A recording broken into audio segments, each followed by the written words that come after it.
La foi signifie que vous ne savez pas ce que Dieu fera, mais que vous savez que Dieu le fera pour vous. Lorsqu'un enfant donne la main à son père pour traverser la rue, il ne se soucie pas de la sécurité, c'est l'affaire de son père. Il en est de même pour nous. Nous devons avoir une foi d'enfant. Nous ne savons pas, mais Dieu sait. Seigneur, je ne comprends pas, mais toi, tu sais. C'est toute une vie que nous devons donner à Dieu. Si nous le faisons, Dieu saura nous conduire. Il y a tant de misère autour de nous, mais nous avons la grâce d'avoir cru au Seigneur et de l'avoir reçu comme notre Sauveur, afin qu'il soit le Seigneur.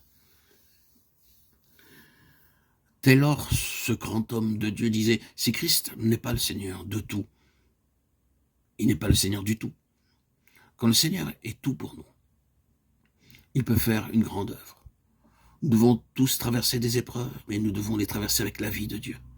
Elle nous fera grandir et nous deviendrons des hommes et des femmes spirituels capables d'aider et d'être en exemple pour les autres. Ne soyons pas des chrétiens ordinaires. Soyons comme Enoch qui a cru qu'il était possible de voir Dieu sans passer par la mort. Vous qui êtes enfants de Dieu et qui avez reçu le Seigneur, vous devez lui faire confiance et réaliser qu'il connaît toute votre histoire et qu'il veut la reproduire dans vos vies et l'histoire que Dieu veut reproduire en vous et celle de son Fils. Tout ce qui relève de la rédemption, crucifié, enseveli, ressuscité, élevé au ciel et glorifié, afin que vous soyez rendus semblables à ce Fils. Et cela s'accomplira parce que vous avez choisi que Dieu soit votre guide. Il vous accordera alors les ressources spirituelles avec lesquelles vous pouvez faire face à toutes les tentations, même celle d'abandonner la course. Cette simple pensée vient du diable, qui utilisera votre âme, dont il est le séducteur, si vous l'écoutez. Il fera alors des ravages. Nous devons être bien conscients que nos problèmes et nos difficultés ont leur source dans l'âme. Le salut est en Jésus-Christ et le but de notre salut est de nous conduire à voir Dieu en Jésus-Christ pour être rendus semblables à lui. Le but du Saint-Esprit associé à la croix est de nous montrer progressivement le Fils de Dieu.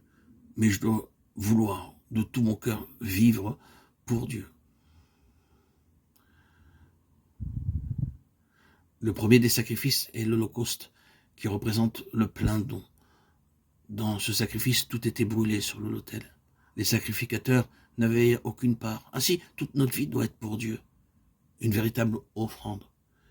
Il saura nous conduire et nous accordera tout ce qui nous est nécessaire. La patience et les grâces.